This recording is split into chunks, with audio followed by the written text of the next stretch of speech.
Dites-moi plus sur cette stupéfiante loi du rythme hypnotique.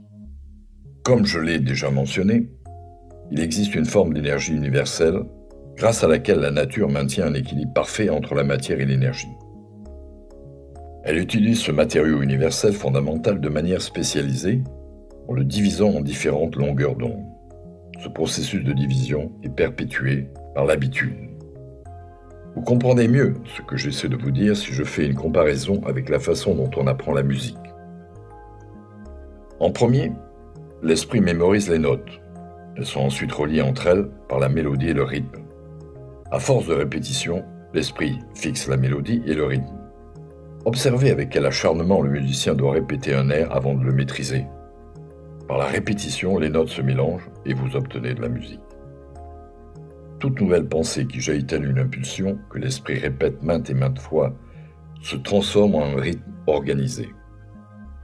Des habitudes indésirables peuvent cependant être rompues. Elles doivent l'être avant qu'elles ne prennent l'ampleur d'un rythme. Vous me suivez ? Oui, Eh bien, pour continuer, le rythme est le dernier stade de l'habitude. Toute pensée ou geste physique répété maintes fois par le principe de l'habitude finit par prendre l'ampleur d'un rythme. Ensuite, l'habitude ne peut plus être rompue car la nature le reprend à son compte et la rend alors permanente. Un peu comme un tourbillon dans l'eau. Un objet peut flotter indéfiniment jusqu'à ce qu'il soit pris dans un tourbillon. À ce moment-là, il est entraîné à tourner en rond, mais il ne peut plus s'échapper. L'énergie selon laquelle les gens pensent peut être comparée à l'eau d'une rivière. c'est ainsi que vous prenez le contrôle sur l'esprit des gens? Oui, pour le prendre, il me suffit de pousser son propriétaire à dériver.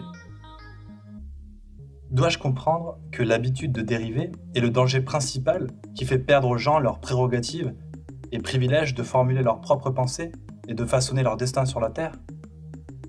Cela, et plus encore, dériver est également l'habitude par laquelle je prends possession de leur âme une fois qu'ils ont abandonné leur corps physique. Donc, la seule manière pour un être humain d'éviter l'anéantissement éternel est de maintenir le contrôle de son propre esprit durant son existence sur cette Terre? Est-ce vrai? Vous avez trouvé la formulation parfaite. Ceux qui contrôlent et utilisent leur esprit échappent à ma toile. J'attrape tous les autres aussi naturellement que le soleil se couche à l'ouest. L'anéantissement éternel se limite-t-il à cela? Ce que vous appelez votre opposition ne peut-elle pas sauver les gens? Je vois que votre réflexion est profonde. Mon opposition, la puissance que vous les terriens appelez Dieu, a tout en son pouvoir pour sauver les gens de l'anéantissement éternel. Et pour cette raison, elle fournit à chaque être humain le privilège d'utiliser son propre esprit. Si vous utilisez ce pouvoir en gardant le contrôle de votre propre esprit, vous en devenez partie intégrante lorsque vous quittez votre corps physique. Si vous négligez de l'utiliser, j'ai alors le privilège de profiter de cette négligence grâce à la loi du rythme hypnotique. Quelle quantité prenez-vous de chaque personne? Tout ce qu'il en reste lorsqu'elle a cessé de contrôler et d'utiliser son esprit. En d'autres termes, quand vous prenez le contrôle de quelqu'un, vous vous emparez de tout ce qu'il reste de son individualité à partir du moment où il cesse d'utiliser son propre esprit. Est-ce exact? C'est ainsi que j'opère. Que faites-vous de ceux que vous contrôlez avant leur mort? Quel intérêt portent-ils à vos yeux alors qu'ils sont toujours en vie? Je les utilise, ou ce qu'il reste d'eux, comme agents de propagande pour m'aider à préparer l'esprit des autres à dériver. Non seulement vous les abusez en détruisant leur capacité à contrôler leur propre esprit, mais vous les utilisez également pour piéger d'autres gens. Oui, je ne laisse aucune opportunité m'échapper. Revenons au sujet du rythme hypnotique. Dites-moi plus sur le fonctionnement de cette loi. Montrez-moi comment vous utilisez les uns pour prendre le contrôle des autres. Je veux connaître la façon la plus efficace que vous avez d'utiliser le rythme hypnotique. Oh, c'est facile. Ce que je préfère, c'est de remplir l'esprit des gens de peur. Dès que leur esprit est occupé par la peur, il m'est facile de les pousser à dériver jusqu'à ce que je les enserre dans la toile du rythme hypnotique. Quelle peur humaine sert le mieux vos intérêts? La peur de la mort, Et pourquoi la peur de la mort est-elle votre arme préférée? parce que personne ne sait, et, de par la véritable nature des lois de l'univers, personne ne peut prouver, de façon indubitable, ce qui se passe après la mort. Cette incertitude effraie les gens au-delà de leur intelligence. Les gens qui abandonnent leur esprit à la peur, quelle qu'en soit la nature, négligent d'utiliser leur esprit et commencent à dériver.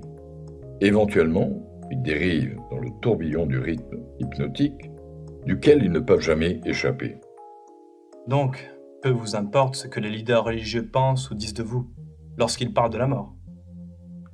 En effet, l'essentiel est qu'ils en parlent. Si les églises cessaient de parler de moi, ma cause subirait un sérieux revers. Chaque attaque qui m'est portée fixe dans l'esprit de tous ceux que cela influence une plus grande peur à mon égard. Vous voyez, l'opposition est la seule chose qui reste pour empêcher certains de dériver, à condition qu'ils n'y cèdent pas.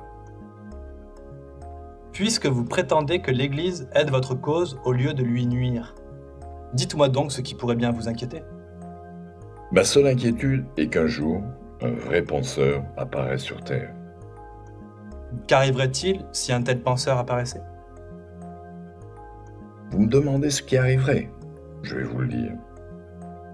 Si le temps que les gens passent à craindre quoi que ce soit était utilisé à avoir foi en leur cause, cela leur donnerait tout ce qu'ils veulent dans le monde matériel et les protégerait de moi après la mort. Cela ne mérite-t-il pas le temps d'y réfléchir? Qu'est-ce qui empêche un tel penseur d'apparaître dans le monde? La peur de la critique. Peut-être aimeriez-vous savoir que la peur de la critique est la seule arme efficace à ma disposition pour vous écraser. Si vous n'aviez pas peur de publier cette confession après me l'avoir soutirée, je perdrais mon royaume sur Terre. Et si je vous surprenais en le publiant, en combien de temps perdriez-vous votre royaume? Juste le temps qu'une nouvelle génération d'enfants grandisse avec cette connaissance. Vous ne pouvez me retirer les adultes. Ils me sont trop fermement liés.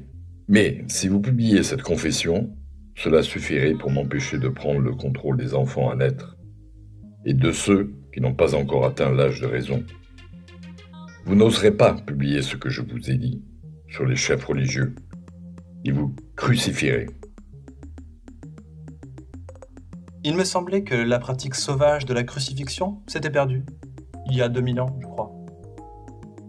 Je ne parle pas de crucifixion sur une croix, je parle de crucifixion sociale et financière. Vos revenus vous seraient tout simplement coupés. Vous seriez mis au banc de la société. Les chefs religieux ainsi que leurs disciples vous traiteraient avec mépris. Supposons que je choisisse de me joindre aux rares qui ont la prétention d'utiliser leur esprit, plutôt que de craindre la masse qui ne le fait pas. Cette masse que vous revendiquez à 98%.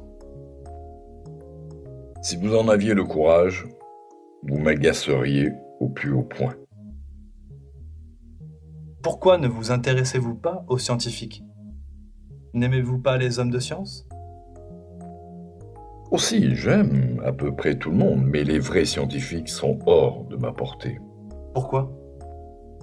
Parce qu'ils pensent par eux-mêmes et passent leur temps à étudier les lois naturelles de la nature. Ils étudient les causes et les effets. Ils traitent les faits où ils les trouvent.